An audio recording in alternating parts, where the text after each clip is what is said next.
Alors, j'expose pour la deuxième fois à la librairie Chine et Bouquin, donc chez mon amie Isabelle. Et cette fois-ci, c'est une exposition qui était plus expérimentale, dans le sens où la dernière fois, j'avais exposé des portraits que j'avais réalisés pendant le confinement, donc c'était vraiment que des visages et de femmes. Et là, cette fois-ci, je suis partie sur une série de dessins qui est plus, non pas abstrait, mais plutôt symbolique. Et je me suis laissée vraiment emporter par la pratique méditative du dessin, et il en est ressorti des formes plutôt organiques. Donc c'est une expo que j'ai appelée Alchimia. Alchimia, ça veut dire alchimie en arabe.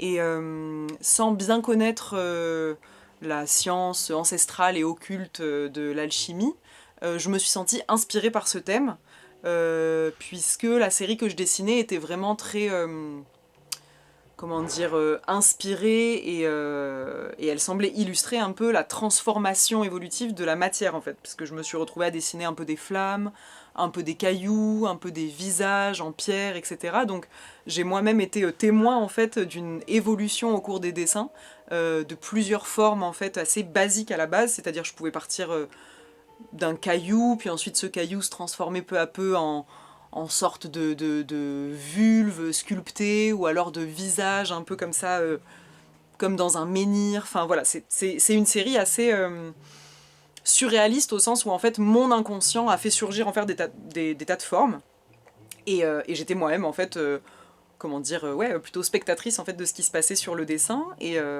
donc je m'inscris, ouais, volontiers dans un héritage un peu surréaliste là-dedans, puisque c'est vraiment mon esprit, ma psyché et la main en fait collaborant qui ont créé des formes, voilà, plutôt presque peut-être métaphysiques, dans le sens où c'est un peu du feu, un peu du, du magma ou de la lave, enfin voilà. Et à partir de là, j'ai rédigé des textes poétiques, notamment un texte qui est présent du coup dans l'exposition. Euh, c'est aussi une série qui se prêtait beaucoup à l'écriture, du coup, pour essayer. Pour le coup, là, c'est plutôt le texte qui va illustrer les dessins, c'est pas les dessins qui illustrent le texte. J'ai plutôt fait dans l'autre sens. J'ai commencé par dessiner, par voir les formes évoluer, etc. Et ensuite, j'ai écrit un texte poétique pour aller avec l'exposition, donc qui est encadré dehors et aussi présent dans l'expo. Et oui, au niveau technique, du coup, c'est à nouveau du stylo bille. C'était déjà le cas il y a 2 ans. C'est une technique que j'aime beaucoup parce que cet outil n'est pas cher, parce qu'il est très accessible, et parce qu'en fait, on peut vraiment, avec le stylo, insister sur beaucoup de hachures, et en fait avoir un effet. Au fur et à mesure du temps, je me suis rendu compte que je pouvais avoir avec le stylo bille un effet très proche de celui de la gravure, technique ancestrale elle aussi.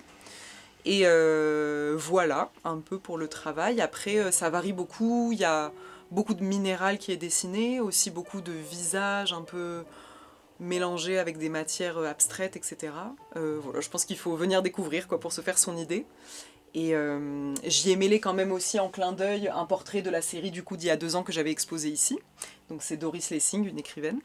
Et il y a aussi un autoportrait dehors, donc ça aussi qui date de bien avant cette série-là, et que j'ai voulu mettre aussi en clin d'œil pour qu'on vienne découvrir l'exposition aussi en me découvrant, voilà, moi, et en entrant un peu dans ma tête et mon univers. Donc voilà, vous êtes les bienvenus.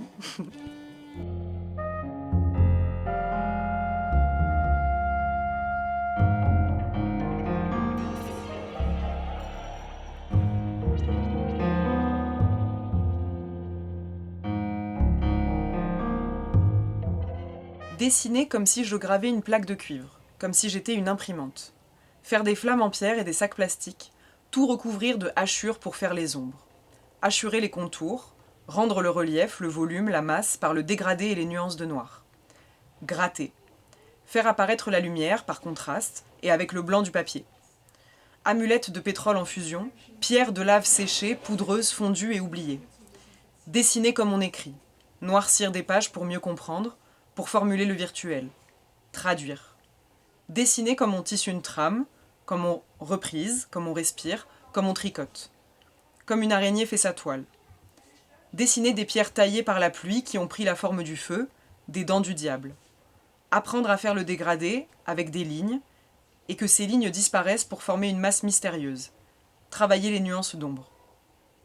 La pierre dure, figée, éternelle, elle bouge infiniment lentement. Dessiner les autres qu'humains, les diableries, les fœtus d'une bête oubliée, tapis sous sol. Y ajouter des bouts d'insectes, des carapaces. Le mot pour dire la matière organique qui compose la carapace des insectes, c'est chitine. Alchithymie. Produire un vivarium cosmique, un compost de cailloux vivants ou morts-vivants. Champignons de la fin du monde et de toutes les brèches invisibles.